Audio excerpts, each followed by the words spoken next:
there's levels to this thing, and that's just life. We all went through it. Of course. And you see it on the NBA side, and you're going to see it on this side, where you look superhuman playing against 18-year-olds, but you're going to come with some grown women that have been playing professional basketball for a long time. All right. So Diana Taurasi has been kind of, I'm not going to say under fire, but like she's been criticized for her comments on Caitlin Clark. So I wanted to get into the full session review. Like I wanted to actually get into like whether we think this is fair or not. Honestly, I think that. Well, let's go ahead and get into it first, and let's see what I want you to be the judge and see like if you think this is harsh. Do you think this is jealousy? Is she hating? Let's go ahead and get into this right now. And then I'll tell you what I think at the end. But I actually haven't seen the full segment, so this is my first time seeing the complete segment. So let's go ahead and get into it.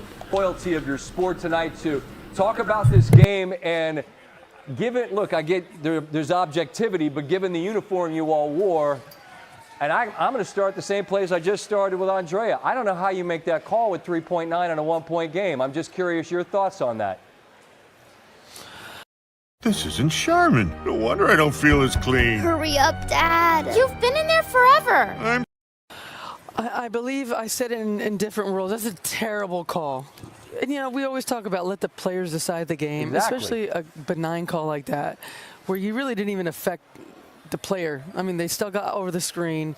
It's just tough to end a game like that. I mean, Sue and I, we played enough games where you want players to decide it, and we didn't get that tonight, which was disappointing. But beyond that, that was two really, really good teams and two well-coached teams that knew what they wanted to do for 40 minutes. And sometimes it comes down to players making great plays, and Caitlin just never shies away from that, and it's really impressive. You all were both sounds like a compliment there. Let's continue. Clearly, there were stars on the floor on both sides tonight, and in the first game as well. But I felt that what we saw when push came to shove, you saw stars making great plays. I guess that's what made the end so disappointing, is we didn't get to see if Paige could make that shot or not coming off that screen. But I just wonder, Sue, on both sides of it, just your impression of the level of play that both teams demonstrated. Yeah, I think we all came into this game wanting to see Paige, Caitlin against each other, having big moments. We got a couple of them. For the most part, it was the other players on the team, and I think that's where the game really favored Iowa. Iowa is a team that has been in these moments throughout the course of this season, last season even. They're used to big crowds. They're used to close games. They're used to, that moment having to fill in where Caitlin maybe doesn't show up the few times she doesn't. And I think that's what we saw. We saw it in Kate Martin. We saw it in Gabby Marshall. That was the difference. 100 years ago, when I still kind of had hair, I came to cover you all in a game in Knoxville back when you were doing your thing in college.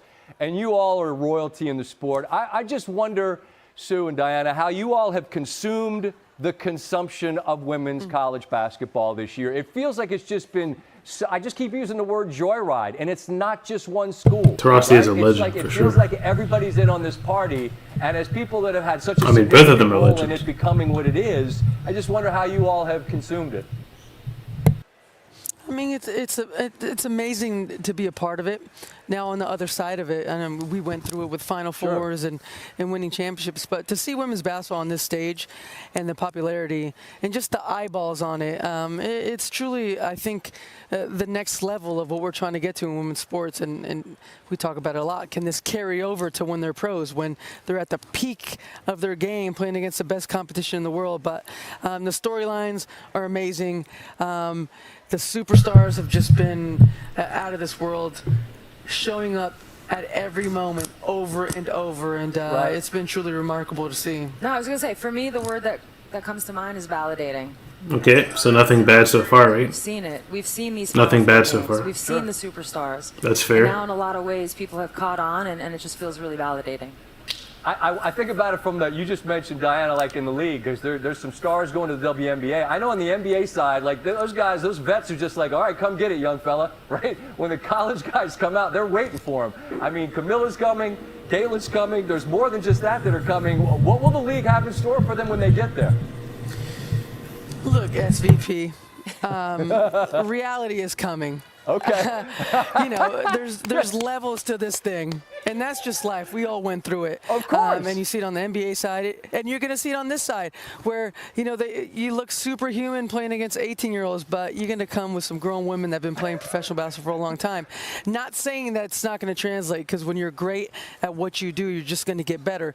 But there is going to be a transition period where you're going to have to give yourself some grace as a rookie, and it might take a little bit longer for some people.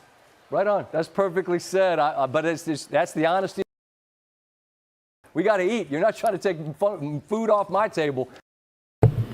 So let me ask you a question. Is that hate right there? Is that hate or is that the truth? I mean, seriously, is that hate or is that the truth? That's the truth. That's 100% the truth. What she said was she's someone that went through it. She's Diana Taurasi. She had a good college career, but like she came into the WNBA and then she still became, which a lot of people believe is the GOAT. She did it. You know what I mean? Like she's been there. Oh, by the way, is it a skin color thing? Nope. Diana Taurasi is the same color. So I don't want to hear like race. I don't want to hear any of that. Diana Taurasi is part of the WNBA. She's agreeing with a lot of these black, haters, quote unquote.